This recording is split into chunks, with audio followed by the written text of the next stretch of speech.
तहजीब की मिसाल गरीबों के घर पे है। दुपट्टा फटा हुआ है मगर उनके सर। कब से काम कर रही हो पिता के साथ? बेशरम होती है गरीबी, कमबख्त उम्र की भी लिहाज नहीं। ये सब बांटने को सिखाया कौन? ये सब करने को पापा। गरीबी सिखा देती है जीना, संस्कार सिखा देती है, माता पिता के साथ परिवार के साथ रहना सिखा देती है। रोटी भी सस्ती नहीं है यारो, कोई कमाने के लिए दौड़ता है तो कोई पचाने के लिए दौड़ता है। इन लोगों को पथेरा बोला जाता है। चिमनी पर ईंट पाते हैं, वही ईंट को चिमनी में पकाया जाता है और उसके बाद घर बिल्डिंग सारी बनती है। एक गरीब पिता करे भी तो क्या करे, अपने परिवार को लेकर, बच्चे को लेकर, लड़की को लेकर सबको इस काम में लगा हुआ है। ईंट पाथा जाए, चिमनी में भेजा जाए। अब आइए जानते हैं एक गरीब इससे पथेरा जो होता है ईंट पाथने में कितना पैसा एक को मिलता है। बड़ी बेशरम होती है गरीबी, कमबख्त उम्र की भी लिहाज नहीं करती है। यहाँ पर बेटा भी साथ में लगा हुआ है। क्या उम्र है बाबू, क्या उम्र है? 14 साल। पढ़ाई करते हो? ना, पढ़ाई नहीं करते हो, स्कूल में अभी तक नहीं गए हो। कब से ये काम करते हो पिता के साथ? 5 साल। 5 साल से। हाँ। मजबूर पिता है और पिता का बेटा भी यहाँ पर मजबूर है काम करने के लिए। और एक छोटी सी बेटी है यहाँ पर, गरीबी उम्र का भी लिहाज नहीं करती है। छोटी बेटी भी अपने पिता के साथ इस काम में लगी हुई है। ये कब से काम कर रही हो पिता के साथ? तन्नी से। हाँ, से। तन्नी का बोला जाता है, इसका मतलब 4 साल 5 साल। 4 साल 5 साल 3 साल से। यो पापा का मदद करती हो अपने? पापा गरीब है ना?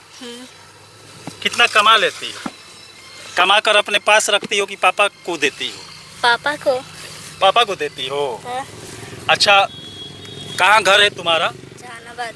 अरे ये सब पाथने को सिखाया कौन? ये सब करने को पापा से। पापा सिखाए। तहजीब की मिसाल गरीबों के घर पे है। दुपट्टा फटा हुआ है मगर उनके सर पे है।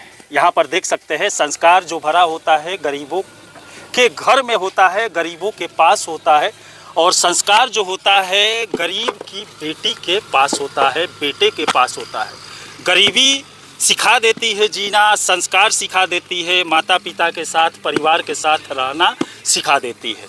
यहाँ पर एक पिता गरीब है, अपने काम में लगा हुआ है, तो इसके साथ बेटा बेटी सब इस काम में मदद करने में लगे हुए हैं कि मेरा पापा का कुछ सहारा हो सके। पिता है, लाचार है, करे तो क्या करे। बेटा बेटी पैदा तो कर दिया लेकिन उन लोगों से भी काम करवाना पड़ रहा है, क्योंकि एक पिता अपनी गरीबी से लड़ रहा है, गरीबी की मार से घायल है। इसमें कब से लगे हैं आप? हम तो कम से कम 20-22 साल से लगे। 20-22 साल से बस पथेरी का काम करते हैं? पथेरी का काम। कितना मिल जाता है? 1000 ईटा काटते हैं तो 600 रुपया मिलता है। दिन भर में कितना काट लेते हैं? दिन भर में काट लेते हैं, वो 1000 ईटा काट देते हैं। तो एक दिन में बेटा बेटी और आप मिलकर 600 रुपया कमाते हैं? नहीं, वो तो ये तीनों में हम लोग 3000 2500 ईटा काटते हैं। वो मतलब 1000-1500 का काम आप करते हैं? हाँ, 6, 12, 15, 2000 के तक के काम कर देते हैं। और बेटा बेटी को पढ़ाने में नहीं लगाया? पढ़ाए लिखाए सब, लेकिन ये सब पढ़वे नहीं किया। तो आप पढ़े हैं? हम पढ़े 8वां तक पढ़े हैं। 8वां तक पढ़े। चलिए, शिक्षा की कमी थोड़ा अगर पिता के पास रहता है तो बच्चों में भी थोड़ा उसका असर आता है, तभी उसके भी मन में पढ़ने के लिए। छोटा बच्चा है, वो पढ़ने जा रहा है अभी, यहाँ पर ट्यूशन जाता है। यहाँ ट्यूशन कराते हैं और स्कूल में भेजते हैं सरकारी? सरकारी अभी नहीं जाता है, घर पे जाते हैं तो जाता है। और भट्टा पर आते हैं तो ट्यूशन करता है। चिमनी मालिक आपके सही है, सपोर्ट करते हैं? हाँ, मालिक तो अभी सही है। अभी सही है। हम तो नया इधर में अभी किए हैं। हाँ। तो हमको क्या पता। ये धूप हो, बरसात हो, ठंडी हो, किसी भी मौसम में आप लोग को काम करना ही। हाँ, क्योंकि पेट का सवाल पेट के सवाल है। नहीं करेंगे तो खाना तो मिलेगा नहीं। खाना तो मिलेगा नहीं। ऐसा भी दिन है कभी आप छुट्टी मारते हैं? और संडे को छुट्टी होता है।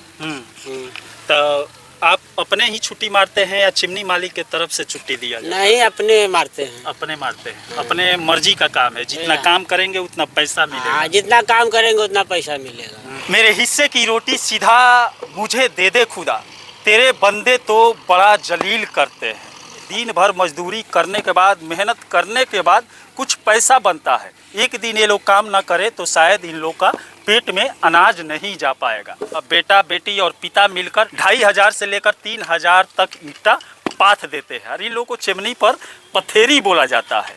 और जो रेजा में आप लोग नहीं आते? नहीं, रेजा में हम लोग नहीं हैं। और जो रेजा होते हैं वो ईंटा चिमनी में पक जाने के बाद ईंटा निकालकर ट्राली में लादने का काम करते हैं और ईंटे को पकाते हैं। और इन्हीं लोगों का जो मेहनत है, इन्हीं लोगों के मेहनत के चलते बड़ी बड़ी बिल्डिंगें, लोगों का घर बनता है। यहाँ पर ईंट को पाथा जाता है, उसके बाद चिमनी में भट्ठे में डाला जाता है, पकने के बाद निकाला जाता है। उसके बाद हर घर बनवाने वाले मालिक के पास पहुँचता है, तब जाकर एक घर तैयार होता है। चलिए, इसी के साथ मैं मनिंदर सिंह, दबंग 24 से धन्यवाद।